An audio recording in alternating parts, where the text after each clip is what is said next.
ஆண்டவரும் இரட்சகருமான இயேசு கிறிஸ்துவின் நாமத்தில் உங்கள் யாவரையும் வாழ்த்தி ஆசிர்வதிக்கிறேன். ஏசாயா தீர்க்க தரிசன புஸ்தகம் 61 அதிகாரம் 7வது வசனத்தை பழைய ஏற்பாட்டிலும், லூக்கா 5 அதிலே 7வது வசனத்தை புதிய ஏற்பாட்டிலும் வாசிக்க கேட்போம். ஏசாயா ரைட், வாசிக்கலாம். குட். உங்கள் வெட்கத்திற்கு பதிலாக இரண்டத்தனையாய் பலன் வரும். லட்சைக்கு பதிலாக தங்கள் பாகத்தில் சந்தோஷப்படுவார்கள்.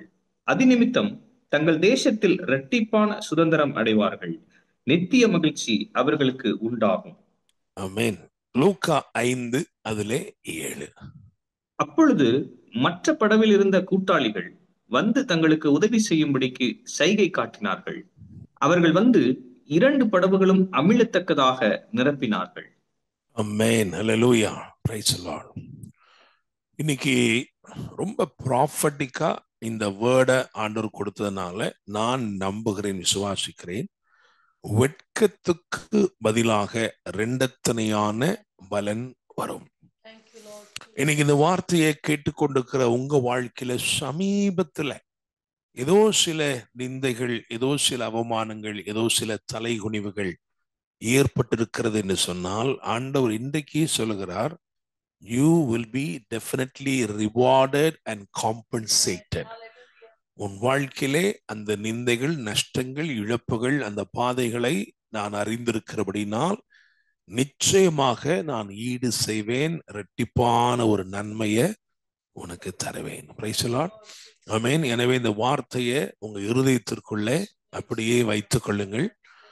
ஸோ பழைய ஏற்பாட்டில் ஒரு வார்த்தையை வாசித்திருக்கிறோம், புதிய ஏற்பாட்டில் இன்னொரு வசனத்தை வாசிச்சிருக்கிறோம். இது ரெண்டையும் கனெக்ட் பண்ணி இன்னைக்கு ஆண்டவர் நம்மோட கூட பேசுவார்.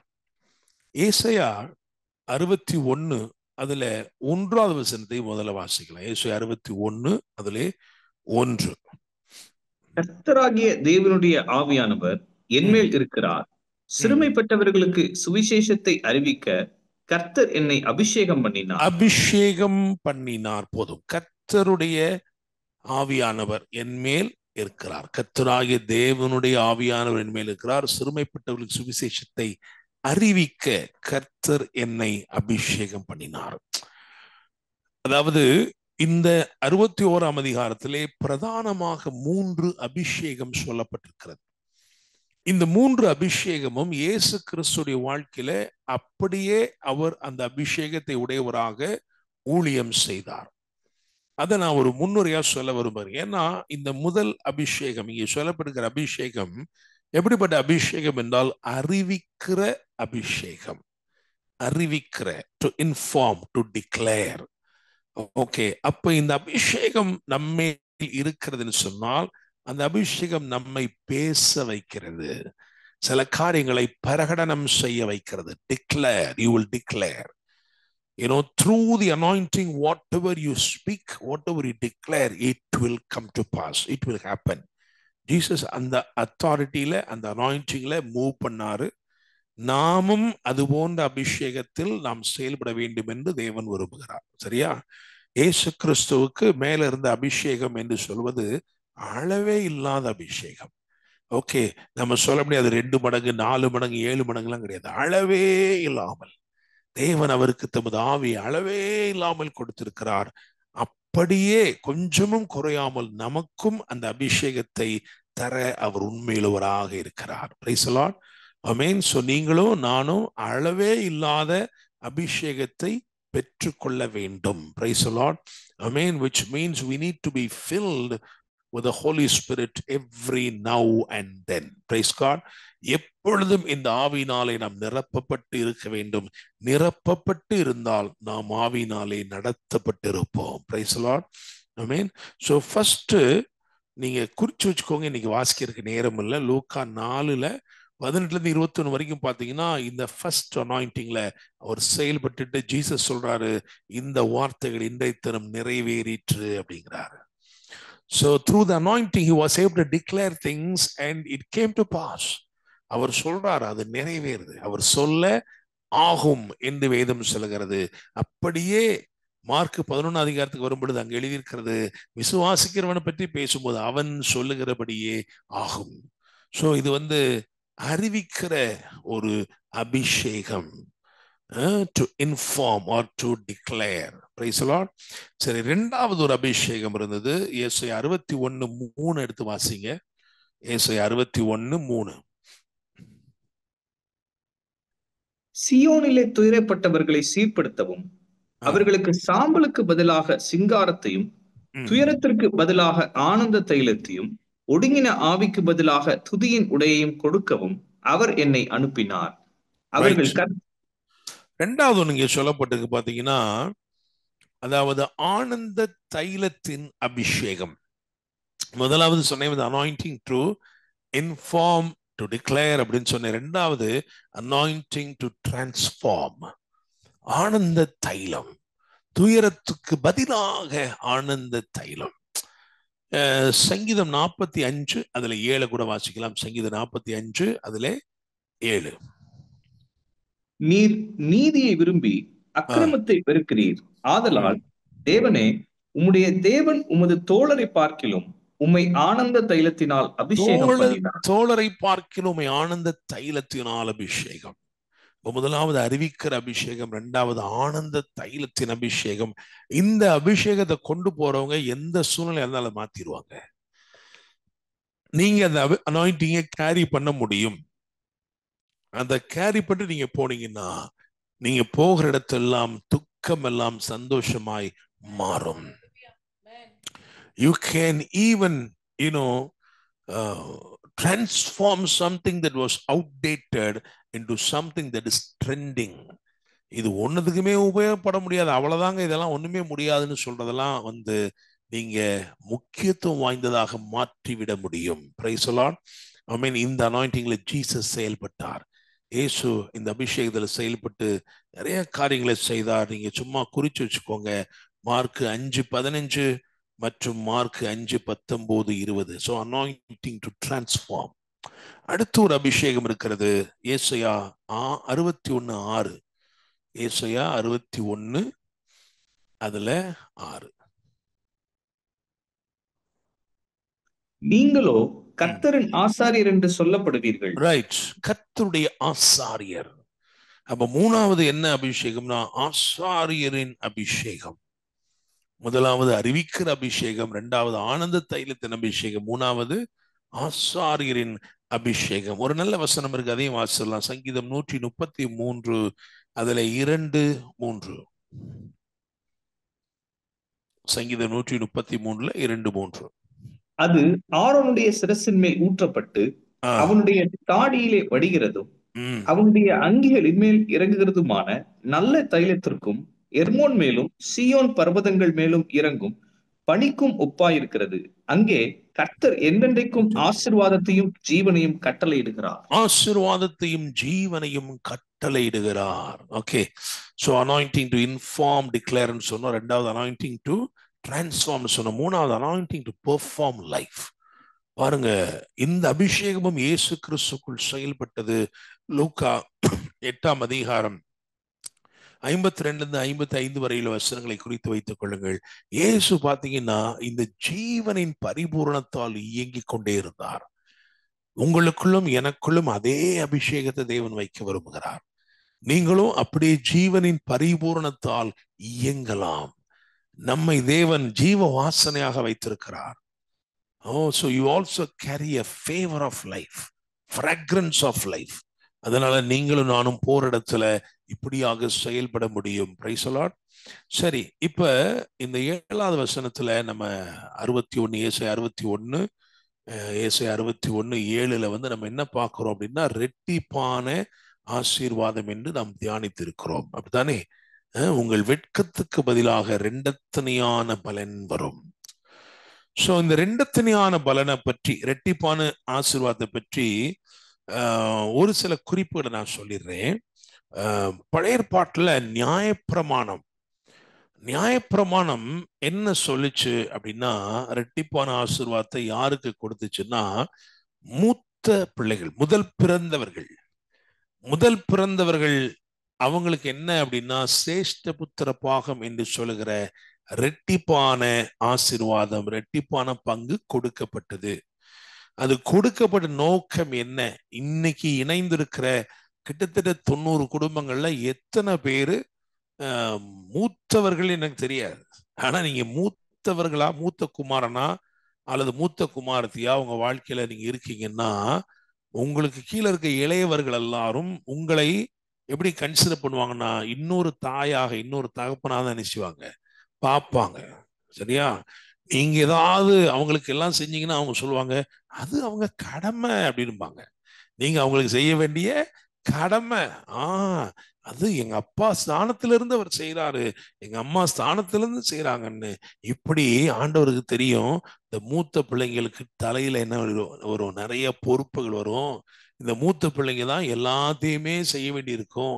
அதுக்கு கீழே இருக்கிற பிள்ளைங்களுக்கு படிப்பு காரியம், திருமண காரியம், எல்லாத்துக்குமே இந்த மூத்த பிள்ளைங்க செயல்படணும்னு சொல்லிதான் அந்த காலத்துல ஒரு பிரமாணத்தை வச்சாரு. அவங்களுக்கு ரெட்டிப்பான பங்கை கொடுங்க. இது சொல்றதுனால நீங்க போய் யாரும் கேட்ட முடியாது, கேட்டா கொடுக்கவும் மாட்டாங்க. என்ன ஆனா இப்படி வேதத்துல என்ன இருந்துச்சு? ஒரு நியமம். பழைய ஏற்பாட்டுல ரெட்டிப்பான பங்கு யாருக்கு போகும் அப்படின்னா, யாரு பொறுப்பெடுக்கிறார்களோ, மூத்தவர்களாக இருந்து குடும்பத்துக்காக சகலவற்றையும் செய்யும்படி பொறுப்பிலே நிற்கிறார்களோ அவர்களுக்கு போகும். ஆனா ஒரு வசனம் இருக்கு, ஒரு வசனம் இல்ல, 2 வசனம் இருக்கு. 1 நாளாகமம் 5:1 மற்றும் எசேக்கியேல் 47:13. இதை வாசிங்கன்னா அங்க ஒரு காரியம் விசேஷமா சொல்லப்பட்டிருக்கு. வாசிங்க பார்க்கலாம். 1 நாளாகமம் 5:1. ரூபன் இஸ்ரவேலுக்கு முதற் பிறந்த சேஷ்ட புத்திரன்.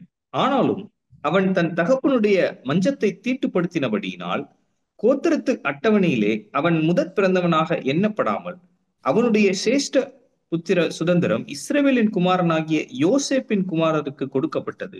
ஆமென். யோசேப்புக்கு போயிருச்சு. சரியா? நியாயப்பிரமாணத்தின்படி அந்த நியாயப்பிரமாணத்தின் நீதியை ரூபன் நிறைவேற்றாதபடினால அந்த ஆசீர்வாதம் எங்க போயிருச்சுன்னா யோசேப்புக்கு போச்சு. ஏன் யோசேப்புக்கு போகணும் அப்படின்னா, ஒரு மூத்த குமாரன் செய்ய வேண்டிய அத்தனையும் பாத்தீங்கன்னா, தன்னுடைய மொத்த குடும்பத்தையும், தன் மொத்த சகோதரர்களையும், தன் தகப்பனையும் எல்லாரையும் வாழ வைக்கும்படிக்கு அவர்களுக்காக அவன் முந்தி போய் செயல்படுகிறதை பார்க்கிறோம். யோசேப்பு ஒருத்தனாலதான் பஞ்சத்தில் அவர்கள் உயிரோடை காக்கப்பட்டார்கள். அதனால அந்த பொறுப்புள்ள நிலைமையில் அவன் நின்றபடினால இந்த சுதந்திர வீதம் அவனுக்கு போய்விட்டது.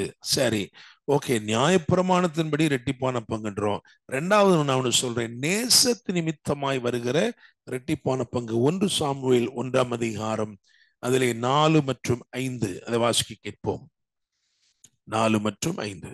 அங்கே எல்கானா பலியிடும் நாளிலே அவன் தன் மனைவியாகிய பெண்ணினாளுக்கும் அவளுடைய எல்லா குமாரருக்கும் குமாரத்திகளுக்கும் பங்கு போட்டு கொடுப்பான். அன்னாளை சிநேகித்தபடியினால் அவளுக்கு இரட்டிப்பான பங்கு கொடுப்பான். ஆமென். அன்னாளை சிநேகித்தபடினால் அவளுக்கு இரட்டிப்பான பங்கு. அப்ப நியாயப்பிரமாணத்தின்படி ஒரு இரட்டிப்பான பங்கு வருது. அப்புறம் நேசத்து நிமித்தமா என்ன வருது? இரட்டிப்பான பங்கு வருது. சரி, இன்னொரு வசனத்துல பாத்தீங்கன்னா, நிந்தைகள், பாடுகள், நஷ்டங்கள், இழப்புகள் அது நிமித்தமா யார சொல்லலாம்னா யோபு சொல்லலாம். யோபு 42 அதுல 10ஆவது வசனத்தை வாசித்து பாருங்கள். யோபு 42 அதிலே 10. யோபு தன் சிநேகிதருக்காக வேண்டுதல் செய்த போது கர்த்தர் அவன் சிறையிருப்பை மாற்றினார். யோபுக்கு முன் இருந்த எல்லாவற்றை பார்க்கிலும் இரண்டத்தனையாய் கர்த்தர் கர்த்தர் தந்தருளினார். Price the Lord. ஆமென். அப்ப நியாயப்பிரமாணத்தின்படி வருது, நேசத்தின்படி வருது, நிந்தை, அவமானங்கள், நஷ்டங்கள், இழப்புகள் அதுல போனதுனால அவனுக்கு யோபுக்கு ஆண்டவர் இரட்டிப்பாக கொடுத்தார். அது மாத்திரமல்ல, 2 ராஜாக்கள் 2:9 வாசிங்கன்னா 4வதா என்ன போட்டு வச்சிருக்கேன்னா, நிலையான பின்தொடர்தல், விசுவாசத்திலே துணிவு கொண்டு. எலியாவுக்கு பின்னாடியே யார் போறா? எலிசா போற, விடாம போறார். எங்க போனாலும் வர வேண்டிய பின்னாடியே வந்துட்டு கடைசியில ஒரு கட்டம் வருது, யோர்தானை தாண்டணும் அப்படின்ட்டு. யோர்தானை தாண்டணும், கிராஸ் ஓவர் ஜோர்டன். பாருங்க, எலியாவுக்கே ஒரு அற்புதம் தேவைப்பட்டிருக்கு. A miracle was needed for Elijah to cross over. ஒரு அற்புதத்தை செஞ்சு எலியா என்ன பண்றாரு, அந்த பக்கம் போறாரு. அப்பயாவது எலிசா என்ன பண்ணிருக்கணும், விசுவாசத்திலே துணிவு கொள்ளவில்லை என்றால் எலிசா இந்த கரையிலே நின்று டாட்டா காமிச்சிருப்பாரு. ஐயா, இவ்வளவு தூரம் வந்தீங்க, அந்த பக்கம் வந்த பிறகு நீங்க மேல போயிருவீங்க, நீங்க மேல போன பிறகு நீங்க இல்லாம வெறும் உங்க துண்டை வச்சு நான் எப்படி இந்த பக்கம் வர்றது அப்படின்னு நினைக்காம எலிசா என்ன பண்ணார் தெரியுமா, விசுவாசத்திலே துணிவு கொண்டு he was willing to go to any extent. உங்களுக்கு தெரிய வேண்டும், யோர்தானை கடந்துட்டா அங்க இஸ்ரவேலின் எல்லையே கிடையாது. நோ, இல்லையா?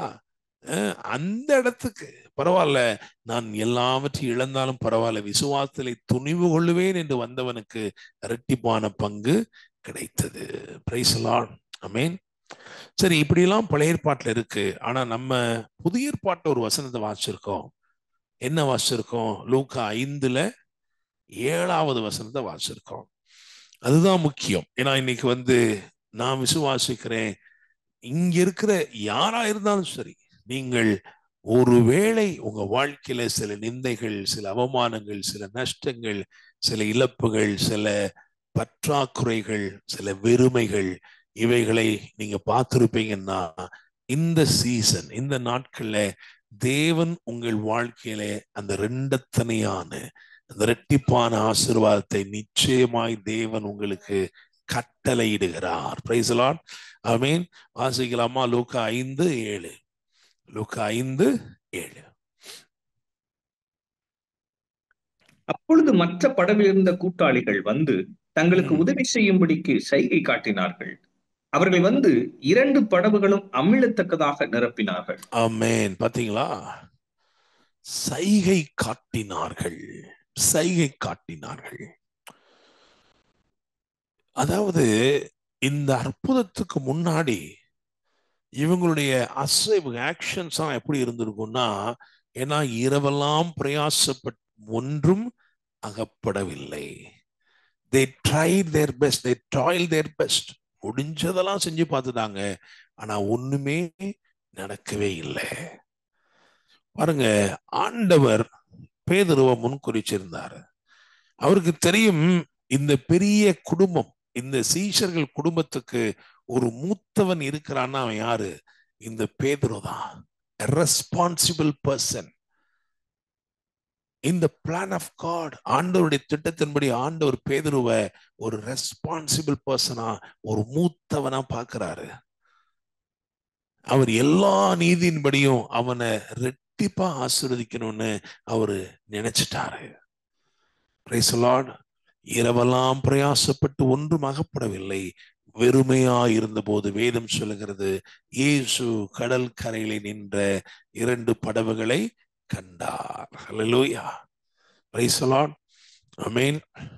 இந்த வசனம் ரொம்ப முக்கியத்துவம் வாய்ந்த வசனம். ஏன்னா இதுல அவங்க சைகை காட்டினார்கள்.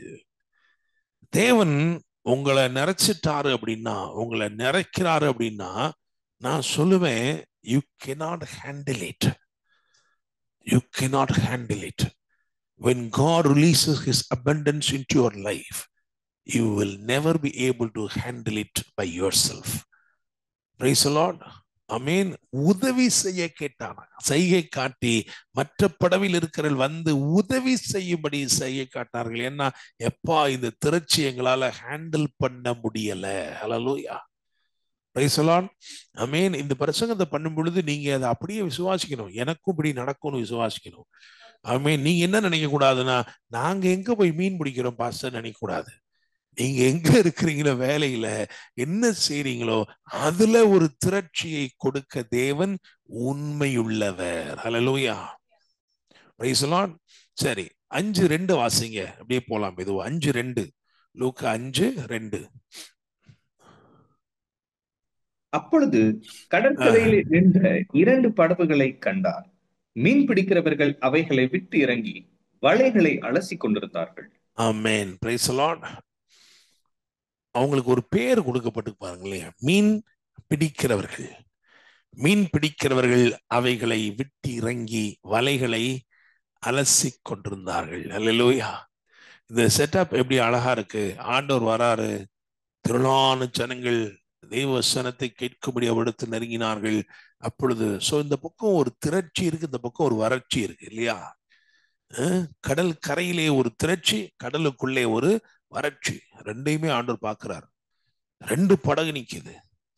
இதெல்லாம் ஆண்டவருடைய மாஸ்டர் பிளான். ஆண்டவர் தெரியும், இன்னைக்கு ஒருத்தனை நம்ம என்ன செய்ய போறோம், ஆசீர்வதிக்க போறோம். நேசத்து நிமித்தமா அவனுக்கு ரெட்டிப்பா என்ன செய்ய போறோம், கொடுக்க போகிறோம். ஹல்லேலூயா. வெறுமை என்று சொல்வது சும்மா சாதாரணமானது கிடையாது. அது ஒரு வெட்கத்தை ஏற்படுத்தி இருக்கு. ஏன்னா இப்படி ஒரு நாள் அவன் பார்த்ததே இல்லை. இதுக்கு முன்னாடி இவன் இப்படி பார்த்ததே கிடையாது.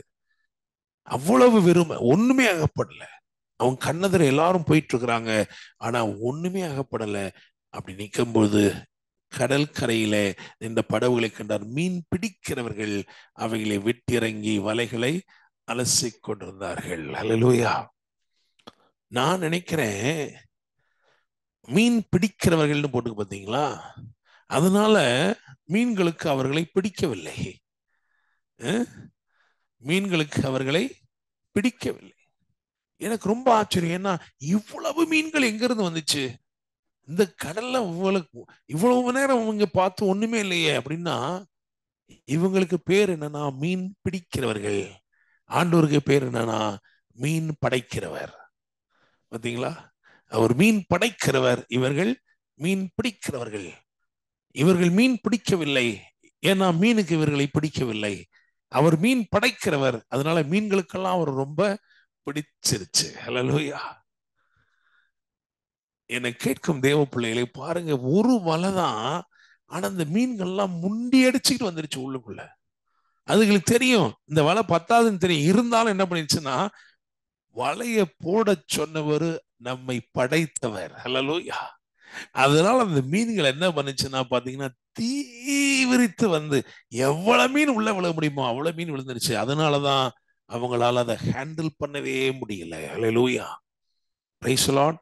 நான் நம்புகிறேன், விசுவாசிக்கிறேன், உங்க வாழ்க்கையில இன்றைக்கு பிடிக்கிறவர்களை இறக்கி படைக்கிறவர் உள்ள வராரு. The one who can create is in your boat, so that he will deal with your emptiness. உங்களுடைய வெறுமைகளை அவர் பார்த்து கொள்ளும்படி படைக்கிறவரே என்ன செய்யறார், உள்ள ஏறுகிறார். ஹல்லேலூயா. Praise the Lord. இயேசு வந்துட்டார்னா எல்லாமே புதுசாயிடுது. கடல் புதுசாயிருச்சு, படகு புதுசாயிருச்சு. ஏற்கனவே வலையை என்ன பண்ணியாச்சு, அலசியாச்சு இல்லையா? அலசின வலைகள் இப்பொழுது உள்ள போறாங்க. அதுல ஒண்ணு ரொம்ப கவனிக்கணும். என்னன்னா, அவங்ககிட்ட சொல்றாரு பாருங்களேன், அவங்ககிட்ட சொல்லுவாரு. ஏன்னா முதல்ல போதகம் பண்றாரு. ஏன்னா அவருக்குமே ஆண்டவருக்கும் தெரியும் வார்த்தையினுடைய வல்லமை, the power of his word, the creative ability and power of his word. ஏன்னா அவர் சொல்லாக இன்னைக்கு காலையில ஆராதனை நேரத்துல ஒரே ஒரு வசனத்தை எனக்கு ஆண்டவர் கொண்டு வந்தார். ரோமர் 4:17. அது என்ன சொல்லுதுன்னா, மரித்தோரை உயிர்ப்பித்து இல்லாதவைகளை இருக்கிறவைகளை போல அழைக்கிற தேவன். Praise the Lord. ஆமென். இந்த வார்த்தையை சொல்லும் போதே அதோடைய அபிஷேகத்தை உணர்கிறேன். உங்க வாழ்க்கையில எவைகள் உயிர்ப்பிக்கப்பட வேண்டுமோ அவைகளை உயிர்ப்பிப்பார். எவைகளை சிருஷ்டித்து வரவழைக்க வேண்டுமோ அவைகளை சிருஷ்டித்து வரவழைப்பார். Price the Lord. ஆமென். பேச ஆரம்பிச்சார் ஆண்டவர். பேசினாரு. அவருக்கு தெரியும் மீன்லாம் என்ன செஞ்சிருச்சு, பெருகிருச்சு. ஹல்லேலூயா. ஆனாலும் பேதுருவை பார்த்து சொல்றாரு, ஆழத்திலே தள்ளி கொண்டு போய் மீன் பிடிக்கும்படி வலைகளை போடுங்கள். தள்ளி கொண்டு போகணுமா, ஆழத்துக்கு தள்ளி கொண்டு. ஏன் அப்படி சொன்னார்னு யோசனை பண்ணி பார்த்தேன். அதாவது யோசுவாவின் புஸ்தகம் 1ஆம் அதிகாரத்துல இஸ்ரவேலருக்கு ஒரு சொல்லப்பட்ட வாக்குத்தத்தம் ஒண்ணு இருக்கு. என்ன வாக்குத்தத்தம் அப்படின்னா, உங்கள் காலடி மிதிக்கும் இடத்தை உங்களுக்கு தருவேன். Praise the Lord. ஆமீன். படகுல உட்கார்ந்துட்டு போனா கால் மிதிக்கல. அதனால ஆண்டவர் சொன்னாரு, நீ கால் மிதிச்சு தள்ளுப்பா. ஆளு வெளியே நிக்கிறான், இயேசுதான் உள்ள இருக்கிறாரு. ஆளு வெளியே இருந்துட்டு போட் என்ன பண்றான், தள்ளுறான். ஆனா கால் மிதிச்சு தள்ளுறான் பாருங்க. ஆழத்திலே இருக்க வேண்டிய மீன்கள் அருகிலேயே கிடைத்தது. ஹல்லேலூயா. என்னை கேட்கிற தேவனுடைய பிள்ளைகளே, நான் விசுவாசிக்கிறேன், இந்த இரவு உங்களுடைய வெறுமையான படகுகள் எதுவா இருக்கலாம். ஒருவேளை 2 பிள்ளைங்களுடைய வாழ்க்கையா இருக்கலாம், அல்லது உங்களுடைய வேலை ஸ்தலத்துக்கு சம்பந்தப்பட்ட ஏதோ ஒன்றா இருக்கலாம், I'm definitely seeing 2 boats being filled. 2 படகுகளும் அமிழத்தக்கதாக நிரம்புகிறது. நிந்தைகளுக்கு பதிலாக 2 பலன் வரும் என்று ஆண்டவர் சொன்னார். அதை இப்பொழுதே அனுப்புகிறார். அல்லேலூயா. ஆமென். ஆழத்திலே தள்ளி கொண்டு போய் மீன் பிடிக்கும்படி வலைகளை போடுங்கள்னு சொன்னாரு. ஆனா வலைய போட்டா அவங்களால ஹேண்டில் பண்ண முடியாத அளவுக்கு திரளான மீன்களை கர்த்தர் கொடுத்தார். அல்லேலூயா. Praise the Lord. அதனாலதான் 5:7 சொல்லுது, 2 படகுகளும் அமிழத்தக்கதாக நிரப்பினார்கள். அல்லேலூயா.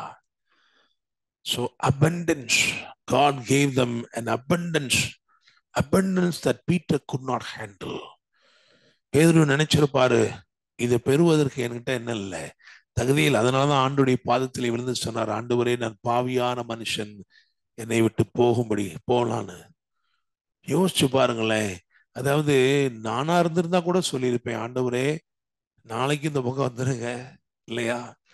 இன்னைக்கு தெரியாதனமா எல்லா போட்டும் போயிருச்சு, 2 தான் இருக்கு. நாளைக்கு நிறைய போட்டை கொண்டு வர்றேன், நீங்க இடத்த சொல்லுங்க, நான் வலைய போடுறேன், 2 பேரும் என்ன பண்ணுவோம், பார்ட்னர்ஷிப்பா ஒரு பெரிய இதை ஆரம்பிக்கலாம். அப்படி இல்லை.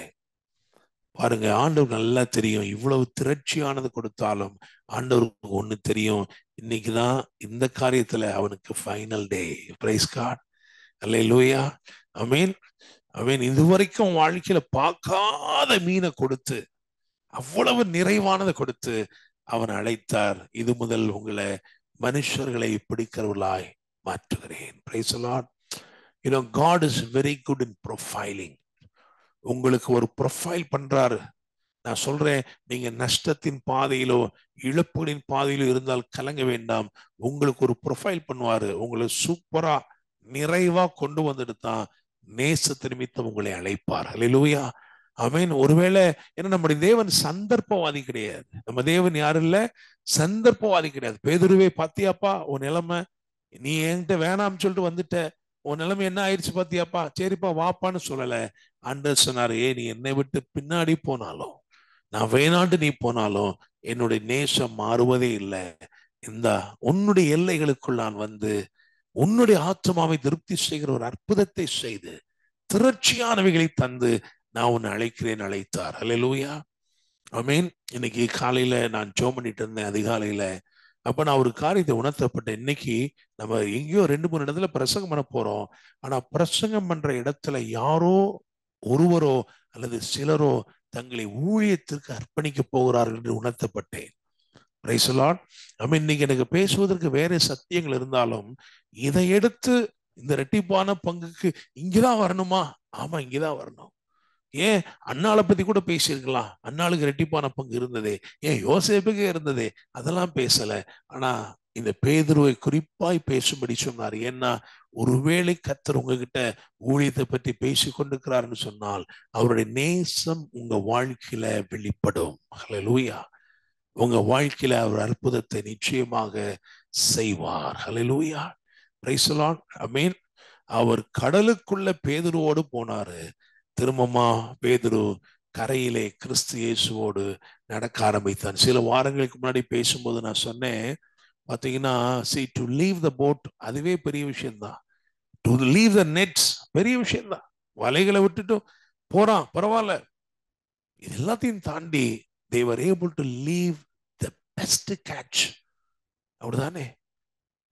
இது வரைக்கும் வாழ்க்கையிலேயே பார்க்க முடியாத அந்த அளவுக்கு, இன்னும் சொல்ல போனா he was able to even disown his miracle. அவன் பெற்றுக்கொண்ட அற்புதத்தையே இயேசுவுக்காக வேண்டாம் என்று வைத்து புறப்பட்டான். Praise the Lord. ஆமென். இந்த நாளிலே ஆண்டவர் உங்களோட கூட பேசுகிறார். உங்களுடைய நிந்தைக்கு பதிலாக இரட்டிப்பான, வெட்கத்துக்கு பதிலாக 2 பலன் வரும். எல்லாரும் உங்க வேதாகமங்களை 61ஆம் அதிகாரம் ஏசாயாவின் புஸ்தகம் திருப்பிக் கொள்ளுங்கள். அதிலே 7வது வசனத்தை எடுத்துக்கொள்ளுங்கள். ஏசாயா 61 அதுல 7. உங்கள் வெட்கத்துக்கு பதிலாக 2 பலன் வரும், லட்சைக்கு பதிலாக தங்கள் பாகத்தில் சந்தோஷப்படுவார்கள். இது நிமித்தம் தங்கள் தேசத்தில் இரட்டிப்பான சுதந்திரம் அடைவார்கள், நித்திய மகிழ்ச்சி அவர்களுக்கு உண்டாகும். Praise the Lord. ஆமென். இந்த வார்த்தையை இந்த வாரம் முழுவதிலும் வாசிங்க, இந்த வார்த்தை கேளுங்க. அதே மாதிரி அந்த 3 அனாயிண்டிங் அறிவிக்கிற ஒரு அபிஷேகம், ஆனந்த தைலத்தின் அபிஷேகம், ஆசாரியர்களின் அபிஷேகம். இந்த அபிஷேகத்தால் உங்களை அவர் நிரப்பி இருக்கிறார். நிச்சயமாய் நீங்கள் சொல்லும் போது, நீங்கள் பேசும்போது, பிரகடனம் செய்கிற காரியங்களை அப்படியே நடத்துவார்.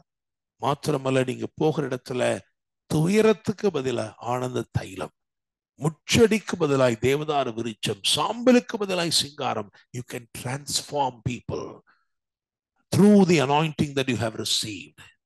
அது மாத்திரமல்ல, you can command life. ஜீவன், ஆளுகை செய்யக்கூடிய ஆசீர்வாதமும் ஜீவனும் உங்கள் வாழ்க்கையில காணப்படும். நீங்க அந்த அபிஷேகத்துல செயல்படும் போது கர்த்தருடைய நாமம் மகிமைப்படும். அவர் இரட்டத்தனையான பங்கை உங்களுக்கு இந்த நாட்கள்ல தருவார். Praise the Lord. ஆமென். கண்களை மூடி ஜெபம். பரலோக தேவனே, உம்மை துதிக்கிறோம், உம்மை ஸ்தோத்திரிக்கிறோம். ஆண்டவரே, நீர் நேற்றும் இன்றும் என்றும் மாறாத ஜீவனுள்ள தேவனாய் இருக்கிறீரப்பா. ஆண்டவரே, இந்த வார்த்தையை உமது பிள்ளைகளுக்கு நேராக அனுப்பி இருக்கிறேன். ஆண்டவரே, அவங்க வாழ்க்கை சூழ்நிலையில எந்த நிமித்தமா தலை குனிந்தாங்க, யாருடைய வார்த்தைகள் அவர்களை சிறுமைப்படுத்தினதுன்னு எனக்கு தெரியாது. ஆனால் இன்றைக்கு நீர் அனுப்பியிருக்கிற அந்த வார்த்தை திரும்பமாக அவர்கள் தலை நிமிர்ந்து நிற்கச் செய்வீராக. ஆண்டவரே, இரட்டிப்பான பங்கை பெற்றுக் கொள்வார்களாக.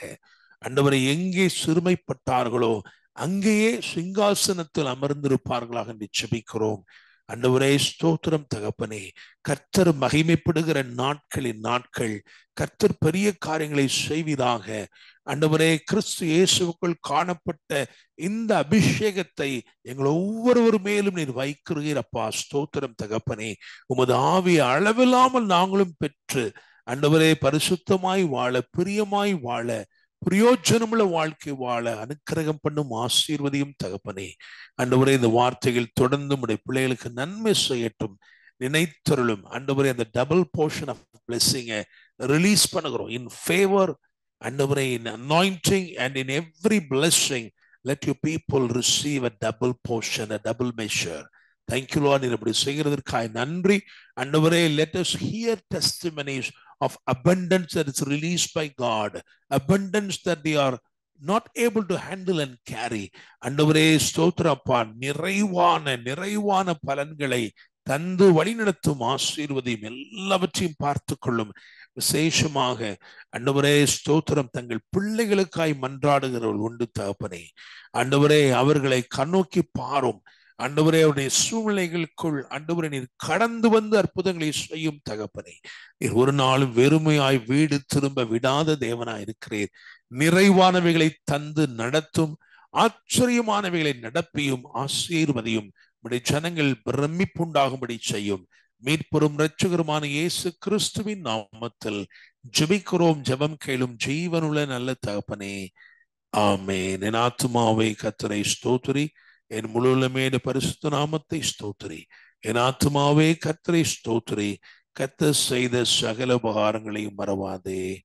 ஆமென். நம்முடைய கர்த்தராயிருக்கிற இயேசு கிறிஸ்துவின் கிருபையும் பிதாவாகிய தேவனுடைய அன்பும் பரிசுத்த ஆவியானவருடைய அந்யோன்ய ஐக்கியமும் சமாதானமும் பாதுகாவலும் வழிநடத்தலும் ஆசீர்வாதங்களும் நம் அனைவரோடும் கூட இன்றும் சதா காலங்களிலும் தங்கியிருப்பதாக. ஆமென். அல்லேலூயா.